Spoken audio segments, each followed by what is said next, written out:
ರಾಮದೇವರ ಆಶ್ರಮದ ಕಡೆಗೆ ಈ ಜಿಂಕೆ ಬರ್ತದೆ. ಪರಿಭ್ರಮತಿ ಚಿತ್ರಾಣಿ ಮಂಡಲಾನಿ ವಿನಿಷ್ಪತನ್. ತಾನು ನಿಂತ್ಕೊಳ್ಳೋದ್ರೊಳಗೆ, ಕುಳಿತುಕೊಳ್ಳೋದ್ರೊಳಗೆ, ಓಡಾಡೋದ್ರೊಳಗೆ ಅನೇಕ ಕೌಶಲಗಳನ್ನು ಆ ಜಿಂಕೆ ತೋರಿಸ್ತಾ ಇದೆ. ತಸ್ಮಿನ್ನೇವ ತತಃ ಕಾಲೇ ವೈದೇಹಿ ಶುಭಲೋಚನ ಕುಸುಮಾಪಚಯೇ ವ್ಯಗ್ರ ಪಾದಪಾನತ್ಯವರ್ತತ. ಅದೇ ಕಾಲದೊಳಗೆ ತಾಯಿ ಸೀತಮ್ಮನವರು ಹೂ ಬಿಡಿಸಬೇಕು ಅಂತ ಹೇಳಿ, ಕುಸುಮಾಪಚಯೇ ವ್ಯಗ್ರ, ಹೂಗಳನ್ನು ಬಿಡಿಸಬೇಕು ಅಂತ ಹೇಳಿ ಗಿಡಗಳ ಬಳಿಯಲ್ಲಿ ಬರ್ತಾರೆ. ಕರ್ಣಿಕಾರಾನಶೋಕಾಂಶ್ಚ ಚೂತಾಂಶ್ಚ ಮದಿರೇಕ್ಷಣ ಕುಸುಮಾನ್ಯಪಚಿನ್ವಂತಿ ಚಚಾರ ರುಚಿರಾನನ. ಪರಮಮಂಗಲವಾದ ಮುಖದ ಸೀತಾದೇವಿಯರು, ಶುಭಲೋಚನ, ಪರಮಮಂಗಲವಾದಂತಹ ಕಣ್ಣುಳ್ಳವರು, ಅಲ್ಲಿದ್ದಂತಹ ಗಿಡಗಳಿಂದ ಹೂಗಳನ್ನು ಬಿಡಿಸಿಕೊಳ್ತಾ ಇದ್ದಾರೆ. ಕರ್ಣಿಕಾರ ನಶೋಕಾಂಶ್ಚ ಚೂತಾಂಶ್ಚ ಮದಿರೇಕ್ಷಣ. ಅಶೋಕ ವೃಕ್ಷದ ಹೂಗಳು, ಕಣಿಗಿಲೆಯ ಹೂಗಳು, ಎಲ್ಲ ತರಹದ ಹೂಗಳನ್ನು ತೆಗೆದುಕೊಳ್ತಾ ಇದ್ದಾರೆ. ಅನರ್ಹ ವನವಾಸಸ್ಯ ಸಾತಂ ರತ್ನಮಯಂ ಮೃಗಂ ಮುಕ್ತಾಮಣಿ ವಿಚಿತ್ರಾಂಗಂ ದದರ್ಶ ಪರಮಂಗನ. ಹೂವನ್ನು ಬಿಡಿಸುವ ಸಂದರ್ಭದಲ್ಲಿ ಆ ಜಿಂಕೆ ಸೀತಾದೇವಿಯರ ಕಣ್ಣಿಗೆ ಕಾಣುತ್ತದೆ. ಮುಕ್ತಾಮಣಿ ವಿಚಿತ್ರಾಂಗಂ, ಬೆಳ್ಳಿ ಬಂಗಾರ ಮುತ್ತು ರತ್ನಗಳಿಂದ ನಿರ್ಮಿತವಾದ ಈ ಮಾಯಾ ಜಿಂಕೆಯನ್ನ ಸೀತಾದೇವಿಯರ ಕಂಡ್ರು. ಅಲ್ಲೇ ನಿಂತು ಆ ಜಿಂಕೆಯನ್ನು ದಿಟ್ಟಿಸಿ ನೋಡುತ್ತಾರೆ.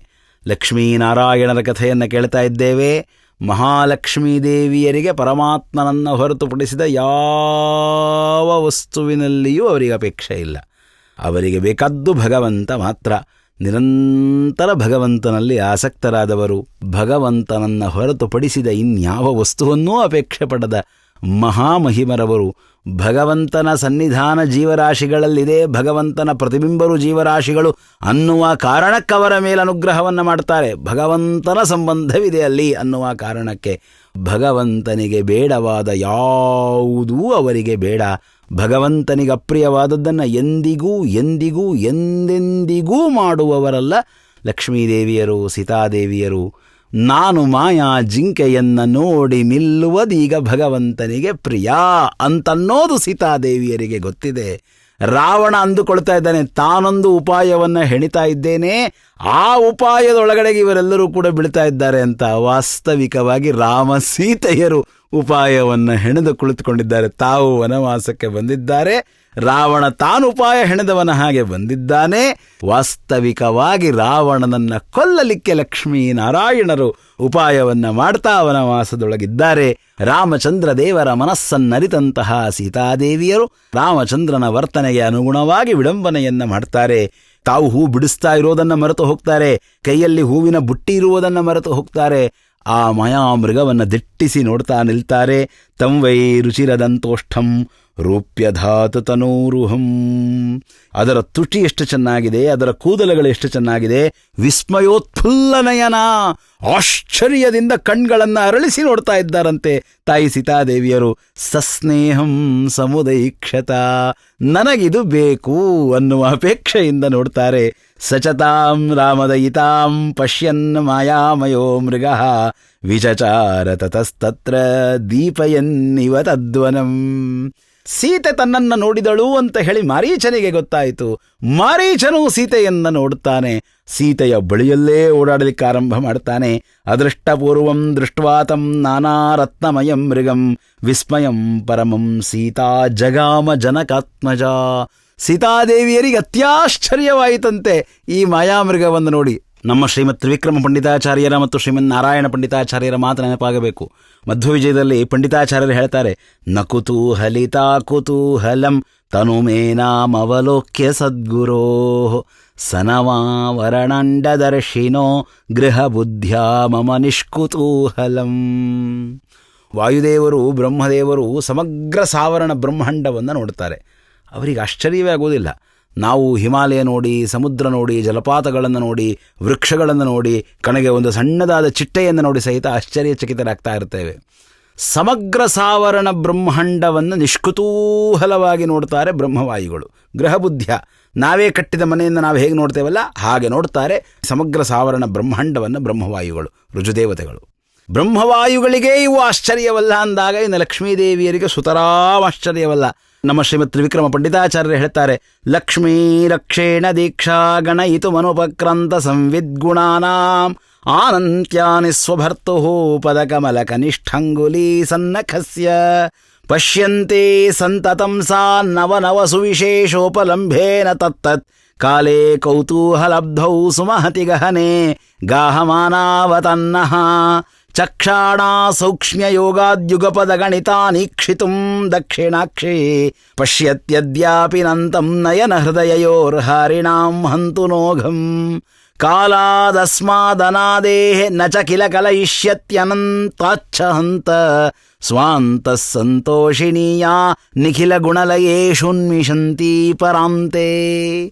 ಸಮಗ್ರ ಸಾವರಣ ಬ್ರಹ್ಮಾಂಡವನ್ನು ಸೃಷ್ಟಿ ಮಾಡುವ ಶ್ರೀಭೂ ದುರ್ಗಾದೇವಿಯರ ಮಹಾಲಕ್ಷ್ಮೀ ದೇವಿಯರು ಸಮಗ್ರವನ್ನು ಸೃಷ್ಟಿ ಮಾಡಿ ಲಯವನ್ನು ಮಾಡ್ತಾರೆ. ಸಕಲವೂ ಲಯವಾದಾಗ ಭಗವಂತನ ಜೊತೆಯಲ್ಲಿ ರಮಿಸುವಂತಹ ಮಹಾಮಹಿಮ ದೇವತೆಯವರು. ಆ ಲಕ್ಷ್ಮೀದೇವಿಯರಿಗೆ ಅತ್ಯಾಶ್ಚರ್ಯಭೂತವಾದ ವಸ್ತು ಜಗತ್ತಿನೊಳಗೊಂದೇ, ಅದು ಪರಮಾತ್ಮ. ಆ ಭಗವಂತ ಬ್ರಹ್ಮಾದಿ ಯಾವ ಚೇತನ ಸಮುದಾಯಕ್ಕೂ ತೋರಗೊಡದಷ್ಟು ಅನಂತಾನಂತ ಗುಣಗಳನ್ನು ಲಕ್ಷ್ಮೀದೇವಿಗೆ ಪ್ರಕಟ ಮಾಡ್ತಾನೆ. ಆ ಪರಮಾತ್ಮ ತಮಗೆ ತೋರ್ತಾ ಇರತಕ್ಕಂತಹ ಅನಂತಾನಂತ ಗುಣಗಳನ್ನು ಅತ್ಯಾಶ್ಚರ್ಯದಿಂದ ಕಾಣ್ತಾ ಪರಮಾನಂದ ಸಮುದ್ರದಲ್ಲಿ ಮಗ್ನರಾಗಿರ್ತಾರೆ ಮಹಾಲಕ್ಷ್ಮೀ ದೇವಿಯರು. ಸಕಲ ಜೀವ ಸಮುದಾಯಕ್ಕೆ ತಿಳಿಯದೇ ಇರತಕ್ಕಂತಹ ಅತ್ಯಾಶ್ಚರ್ಯತಮವಾದ ಭಗವಂತನ ಗುಣಗಳನ್ನು ತಿಳಿದು ಆನಂದದ ಸಮುದ್ರದಲ್ಲಿ ಮುಳುಗುವ ಆ ಲಕ್ಷ್ಮೀದೇವಿಗೆ ಅವರೇ ಸೃಷ್ಟಿ ಮಾಡಿದ ಈ ಬ್ರಹ್ಮಾಂಡದ ಒಳಗಿರತಕ್ಕಂತಹ ಈ ಮಾಯಾಮೃಗ ಆಕರ್ಷಕವಾದೀತೆ. ವಿಡಂಬನೆ ಮಾಡ್ತಿದ್ದಾರೆ ಅಮ್ಮನವರು. ನಾಟಕ ಮಾಡುವುದಕ್ಕಾಗಿಯೇ ಭೂಮಿಯ ರಂಗಮಂಟಪಕ್ಕೆ ಬರ್ತಿದ್ದಾರೆ. ಸೀತಾದೇವಿಯರು ಮೋಹಿತರಾದರು ಅಂತ ಹೇಳಿ ಮಾರೀಚನಿಗೆ ರಾವಣನಿಗೆ ಭ್ರಮೆ ಬರುವ ಹಾಗೆ ತಾವು ವಿಡಂಬನೆಯನ್ನು ಮಾಡುತ್ತಾರೆ. ಇನ್ನು ಆಶ್ಚರ್ಯವಾದದ್ದೂ ಸತ್ಯ. ಪರಮಾತ್ಮ ಸರ್ವಾಕಾರ, ಸರ್ವಾಶ್ರಯ, ಸರ್ವಾಧಾರ, ಸರ್ವರೂಪ. ಆ ಮಾಯಾಮೃಗದ ರೂಪವನ್ನೇನು ಮಾರೀಚ ಹೊತ್ತುಕೊಂಡಿದ್ದಾನೆ, ಆ ಮಾಯಾಮೃಗದಲ್ಲಿರ್ತಕ್ಕಂತಹ ಅಣುವಿನಲ್ಲಿಯೂ ಭಗವಂತ ವ್ಯಾಪಿಸಿದ್ದಾನೆ. ಅನಂತ ರೂಪಗಳಿಂದ ಅಲ್ಲಿದ್ದಾನೆ ಸ್ವಾಮಿ. ತಮ್ಮೊಡೆಯನನ್ನು ತಾವು ಕಾಣ್ತಾ ಇದ್ದಾರೆ ಮಹಾಲಕ್ಷ್ಮೀ ದೇವಿಯರು. ಅದಕ್ಕಾಗಿ ವಿಸ್ಮಯವಾದದ್ದೂ ಸತ್ಯ. ಪರಮಾತ್ಮ ಸಕಲ ಚೇತನ ಸಮುದಾಯಕ್ಕೂ ಎಂದೆಂದಿಗೂ ವಿಸ್ಮಯದ ವಸ್ತುವೆ. ಅವನನ್ನು ನೋಡಿ ಪೂರ್ಣ ತಿಳಿದೆವು ಅಂತ ಅನ್ನಲಿಕ್ಕೆ ಸಾಧ್ಯವಿಲ್ಲ, ಪೂರ್ಣವಾಗಿ ತಿಳಿಯಲಿಕ್ಕೆ ಸಾಧ್ಯವಿಲ್ಲ. ಆದ್ದರಿಂದಲೇ ಅವನು ಪರಮ ವಿಸ್ಮಯ ರೂಪನಾಗಿದ್ದಾನೆ. ಸೀತಾದೇವಿಯರು ಭಗವಂತನನ್ನು ಕಾಣ್ತಾ ವಿಸ್ಮಿತರಾಗ್ತಾ ಇದ್ದಾರೆ.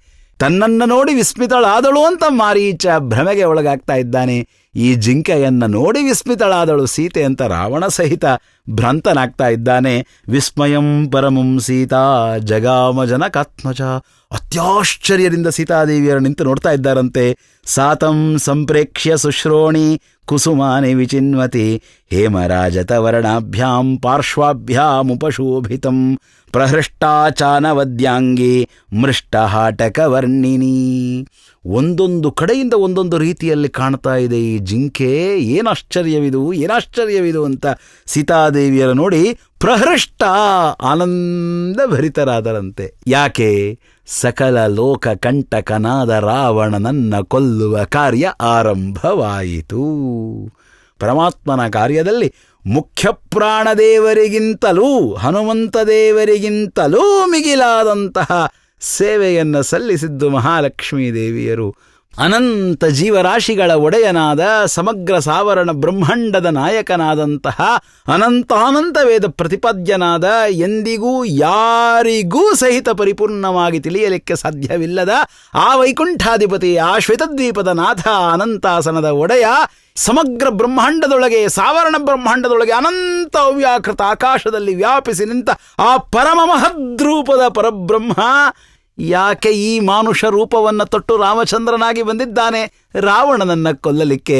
ಆ ರಾವಣನನ್ನ ಕೊಲ್ಲುವ ಕಾರ್ಯದಲ್ಲಿ ತನ್ನಿಂದ ಪ್ರಧಾನ ಸೇವೆಯನ್ನು ಸ್ವಾಮಿ ಸ್ವೀಕಾರ ಮಾಡ್ತಾ ಇದ್ದಾನೆ.